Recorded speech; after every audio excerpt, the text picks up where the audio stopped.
Hello YouTube, this is Jane Q Public, and after waiting about an hour and a half last night to see the President's address, his special address, I felt I had to make this video.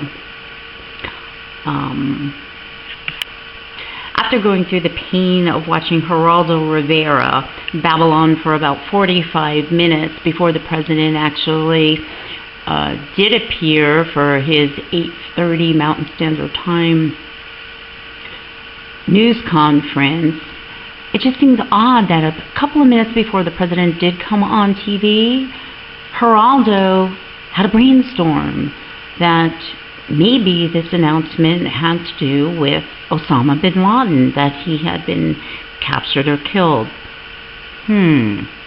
Interesting. A couple minutes later, a news person hands him a note and it's confirmed. Now, meanwhile, in the shots in front of the White House prior to the President giving his news conference, there are hundreds, if not thousands of people gathered, all holding the same American flags, the same sizes, the same posters. What did they know that we all didn't know, including the news at that point? How did they assemble that many people in front of the White House before this press conference was actually given, knowing the information of its content? I find that odd, at least. Well, let's look at the President's address and endorse some comments of mine, if you will.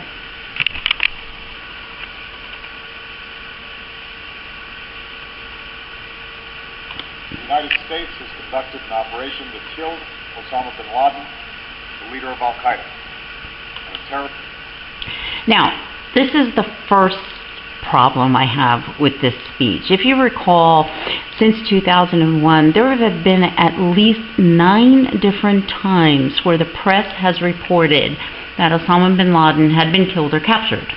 Probably the most notable being Benizar Bhutto's address on global media, that she had information of the murder of Osama bin Laden back some 4 or 5 years ago. Strangely or coincidentally, her assassination followed shortly after this announcement. Is responsible for the murder of thousands of innocent men, women, and children. It was nearly 10 years ago. A bright September day was darkened by the worst attack on the American people in our history. The images of 9/11 are seared into our national memory. Hijacked planes cutting through a cloudless September sky. The Twin Towers collapsing to the ground. Black smoke billowing up from the Pentagon. The wreckage of Flight 93 in Shanksville, Pennsylvania, where the actions of heroic citizens saved even more heartbreak and destruction. And yet we know that the worst images are those that were unseen to the world. The empty seat at the dinner table, children who were forced to grow up without their mother or their father, parents who would never know the feeling of their child's embrace, nearly 3,000 citizens taken from us, leaving a gaping hole in our hearts. On September 11th, 2001, in our time of grief, the American people came together. We offered our neighbors a hand, and we offered the wounded our blood. We reaffirmed our ties to each other and our love of community and country. On that day, no matter where we came from, what God we prayed to, or what race or ethnicity we were united as one American family. We were also united in our resolve to protect our nation and to bring those who committed this vicious attack to justice. We quickly learned that the 9/11 attacks were carried out by Al-Qaeda, an organization headed by Osama bin Laden, which had openly declared war on the United States and was committed to killing innocents in our country. Okay, let's pause right here. I distinctly remember Osama bin Laden not that I condone him in any way, but making a video, putting it out on the internet and for world news, stating that he had nothing to do with the bombings of the World Trade Center, that this was not him. I can't recall at this time if it was or was not Al-Qaeda, but he specifically said he did not have anything to do with these. Now, far be it from any terrorist organization, in my recollection, that they would shy away from taking credit from any type of a heinous act. But who knows? Maybe this was an exception. Free and around the globe.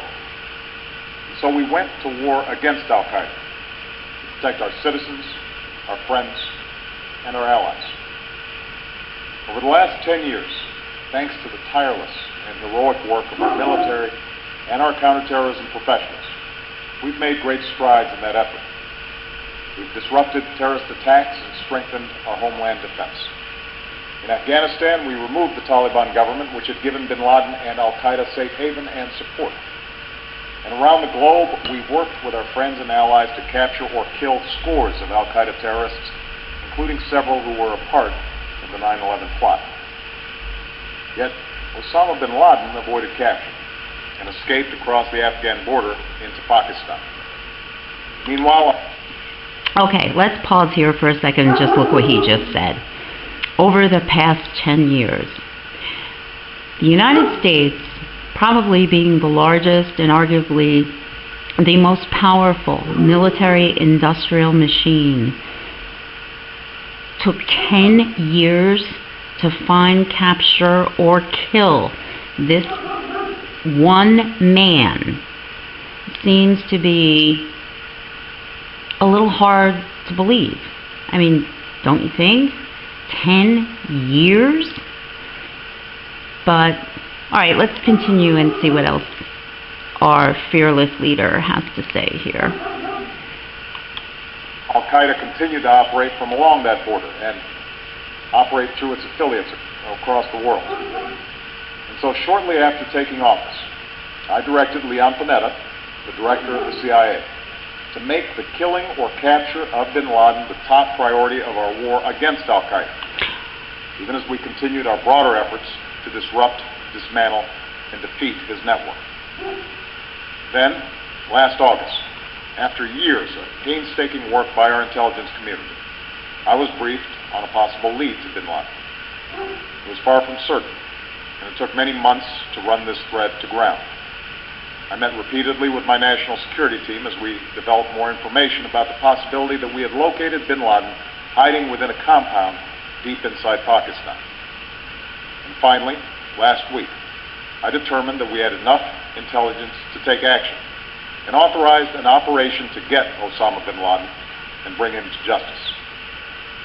Today, at my direction, the United States launched a targeted operation against that compound in Abbottabad, Pakistan.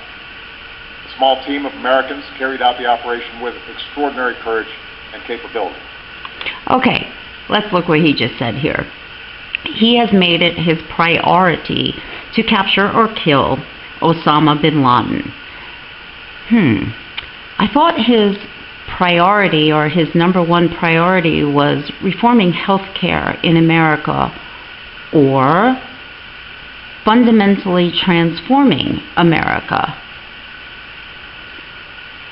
I don't think we should make any mistake here that his top priority, given the strategic timing of this announcement, is getting himself reelected.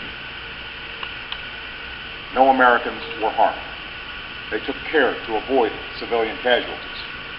After a firefight, they killed Osama bin Laden and took custody of